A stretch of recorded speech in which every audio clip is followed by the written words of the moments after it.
జయంతిని విజయంగా మన మధ్య ఆయనకు యాక్చువల్గా హెల్త్ కూడా బాగలేదు, పాపం ఫీవరిష్గా ఉంది. అయినా కానీ మన అందరినీ ఒకసారి చూస్తా అన్న కోరిక మీద మనం ఈ ఏర్పాటు చేశామండి. అతి త్వరగా ముగించుకొని మనము ఈరోజు మన Telangana senior citizen association Vidyanagar colony vice president Shri B Sivaramakrishna గారిని వేది మీదుగా ఆహ్వానిస్తున్నారు.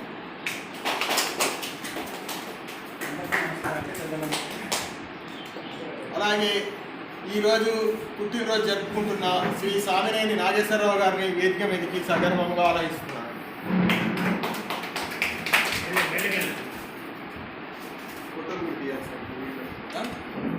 సామినేని నాగేశ్వరరావు గారికి మన చింతల సూర్యనారాయణ గారిని పుష్పగుచ్చం అందించవలసిందిగా కోరుకుంటున్నారు.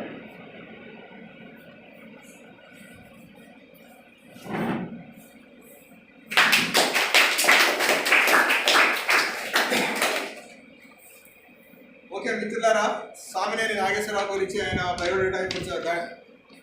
సామినేని నాగేశ్వరరావు గారు 1939వ సంవత్సరము కీర్తిశేషులు మంగమ్మ గారు నారాయణ గారు మొదటి సంతానం.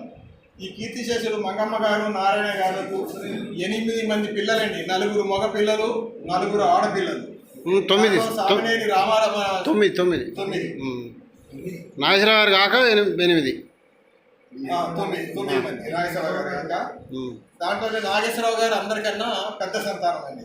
తర్వాత సామినేని రామారావు గారు, మనందరికీ తెలుసు, కూర్చోండి. సామినేని రామారావు గారు, లక్ష్మణరావు గారు, వెంకటేశ్వరరావు గారు, భాస్కర్రావు గారు మన మెంబరు ఇంకా రాలేదని. ఆయన రేపు మార్నింగ్ యూఎస్ వెళ్ళిపోతున్నాడు కాబట్టి ఆయన ఇంకా రాలేదండి. వీళ్ళ ఆడపిల్లలు కమలమ్మ గారు, తులసమ్మ గారు, లక్ష్మీబాయి గారు, కృష్ణకుమారి గారు. వీళ్ళందరూ పెళ్లిళ్ళై వివిధ రకాలుగా ఉంటున్నారండి. వీళ్ళందరిది ఒక వ్యవసాయ కుటుంబం అండి. పాత అంజనాపురంలో వీళ్ళొక వ్యవసాయ కుటుంబం. వీరి శ్రీమతి పేరు కుసుమాంబ గారు. మన నాగేశ్వరరావు గారికి సంతానము 2, ఒక అమ్మాయి ఒక అబ్బాయి. మనకు అమ్మాయి ఏమో అరుణ గారు, ఇక్కడ ఖమ్మం, ఎక్కడ గోదావరి గారిలో ఇక్కడ ఉద్యోగం చేశారు. అరుణ గారు ఎక్కడ ఉంటారు? ఖమ్మంలో దగ్గర ఉంటారు. అబ్బాయి వెంకటేశ్వరరావు గారు. అబ్బాయి అయితే మనందరికీ తెలుసండి, ఆయన గురించి తర్వాత మాట్లాడుతూ ఇది కాదు. కానీ మనవరాడు. ఆ అమ్మాయికేమో 3 ఆడపిల్లలు, అబ్బాయికేమో 2 అబ్బాయిలు. ముని మనవాళ్ళు, కవల పిల్లలు. ముని మనవాళ్ళు ఆయన అదృష్టం ఏముందంటే 2 మునివాళ్ళని ఎత్తుకొని తిరుగుతున్నాడు ఇంట్లో. అది చాలా మంచి ఇదండి. కార్యక్రమాన్ని ప్రారంభించే ముందు సామినేని నాగేశ్వరరావు గారి గురించి 2 మాటలు చెప్పాల్సి ఉందండి తప్పకుండా. మిత్రులారా మనము ఈ అసోసియేషన్ హాల్ ఈరోజు మనం ఇక్కడ కూర్చొని మనం హ్యాపీగా మనం క్యారమ్స్ ఆడుకుంటున్నాము. ఇవన్నీ చేసుకునే దాని ముందు మేమందరము ఈ పక్కన హెల్త్ సెంటర్లో గచ్చు మీద కూర్చునేటువంటి ఏం చేద్దాము అంటే ఇదేదో మనకి ఇచ్చారు, అన్నీ అయిపోయిన తర్వాత ఏదో ఒకటి చేసి ప్రారంభిస్తే ఏదో ఒకటి చేయలేకపోతామా అనేసి మేము దిగామండి. దిగిన తర్వాత ఏమైందంటే అప్పుడు తెలిసిందండి రోజు ఒక ఏదో పిట్టపూడు కట్టి కాదు కదా, ఇది 10 మందికి ఉపయోగపడేది ఎలా అనేసి ఆలోచించుకుంటూ ఇక్కడ బెందర్రాయి తోలేము. ఆ బెందర్రాయి మీద నేను, హనుమంతరావు గారు, సాయిబాబా గారు, కస్కూర్తి హనుమంతరావు గారు, కొల్లు నాగేశ్వరరావు గారు, ధర్మారావు గారు, మేమందరం కూర్చొని ఎట్లా అది ఏం చేద్దామంటే సరే మినిమం మనం అందరం సింగరేణి ఎంప్లాయీస్ ఇవ్వండి, మనం పెద్ద అమౌంట్స్ మనం ఇవ్వలేము. సరే మొదలుపెట్టాము, కడుతూ ఉన్నాము. పుణ్యాత్మూడు మా వేములపల్లి రవి మొదలే చనిపోయాడు. ఆ పుణ్యాత్మూడు ఉండబట్టి నాకు ఆయనతో ఉన్న పరిచయం, వాళ్ళ నాన్నగారి దగ్గర నుంచి పరిచయము. ఇది తీసుకురావడం, ఆయన దగ్గర పోయి సిమెంట్ తేవడము, స్టీల్ తేవడం, అన్ని 45,000 రూపాయలు అప్పు ఆయన దగ్గర అయింది.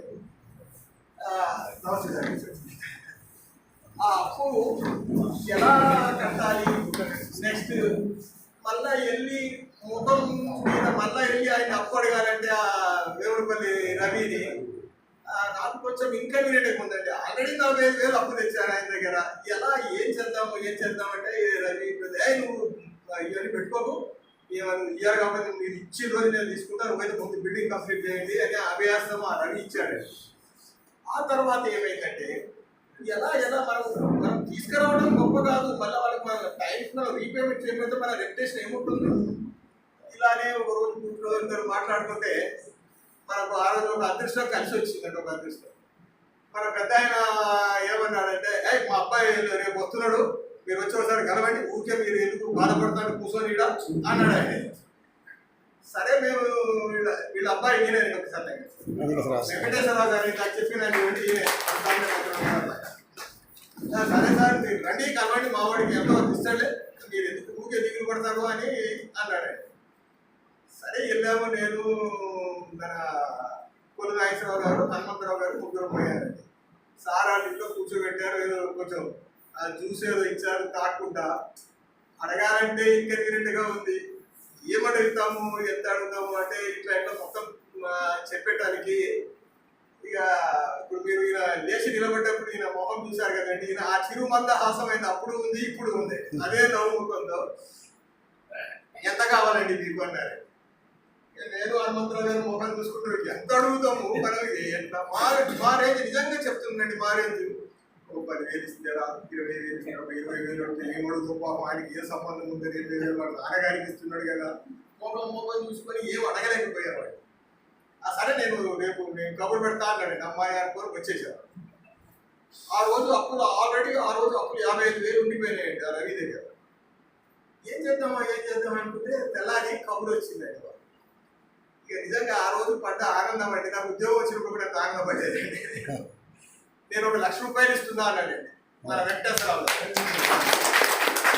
అబ్బాయిగా అసలు ఒక బూస్ట్ ఎట్లా వచ్చిందంటే ఎనర్జీ హనుమంతరావు గారికి మాకైతే అప్పుడు కొంచెం ధైర్యం వచ్చిందండి. ఓహో మనం కంప్లీట్ చేయగలుగుతాము ఉన్నారు అనేసి.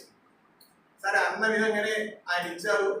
ఆ ఇచ్చిన దాంట్లో మొత్తం రన్నింగ్ కట్టలేదు, సగం కట్టి మళ్ళీ దేని చిల్లర వాటికి పనికి వస్తుందని ఒక 50,000 ఆయన కట్టేసి 50,000 ఉంచుకుంటే ఆయన కొంచెం హ్యాపీ కదండి. మళ్ళీ వెళ్ళి మనం వెళ్ళడానికి మనకు వీలు ఉంటుంది. మళ్ళీ మొదలు పెట్టిన తర్వాత ఇది పనికిరాని ఆశనో ఏ ఆశనో నాకు తెలియదు కానండి, వేస్తున్నాము, పైన కూడా వేస్తే ఒకేసారి అయితే మా కిరాయి వస్తే మనకి సబ్స్క్రిప్షన్లో ఎట్లా మెయింటైన్ అవుతాము, ఏదో ఒక ఇన్కమ్ ఉండాలి కదా, మళ్ళీ ఒక కోరిక.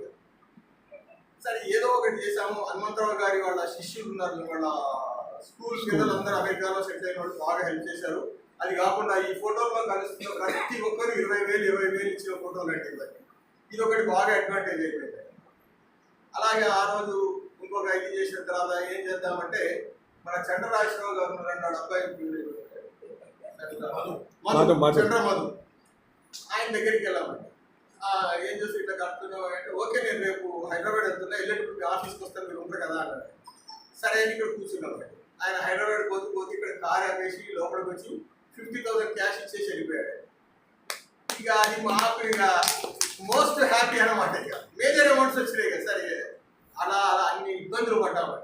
ఆ రోజు సామినేని నాగేశ్వరరావు గారు ఒక్క మాట చెప్పినందుకు వాళ్ళ అబ్బాయి ₹1,00,000 ఇవ్వడము అది చాలా బూస్టర్.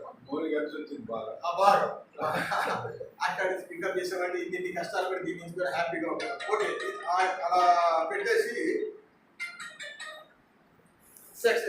సార్ ఇప్పుడు ఆయన బయోడేటా అయిపోయింది కదండి, మనం ఎక్కువ టైం తీసుకోవద్దండి, అందరూ పెద్దోళ్ళు అయ్యారు, వేడి బాగుంది, తొందరగా ప్లాన్ చేస్తున్నాము. ఈరోజు ఈ కార్యక్రమంలో తదుపరి భాగంగా మనము Telangana senior citizen association Vidyanagar colony ఉపాధ్యక్షుడు శివరామకృష్ణ గారిని 2 మాటలు మాట్లాడుతున్నాం. ముందుగా మన కార్యక్రమ వివరాలు ఏంటంటే కేక్ కటింగ్ ఉంటుందండి. ఇప్పుడు కేక్ కటింగ్ తర్వాత ఇమీడియట్గా మనం ఏం చేద్దామంటే పెద్ద కార్యక్రమాలు అవుతాయండి. ధర్మరం చెప్పండి, ఇప్పుడే ఇచ్చేయాలి. తర్వాత కేక్ కటింగ్ ఉందండి. కేక్ కటింగ్ ఇమీడియట్గా ఫెలిసిటేషన్ పెట్టేద్దాం. ఆయన సత్కరించుకొని వచ్చి అయిన తర్వాత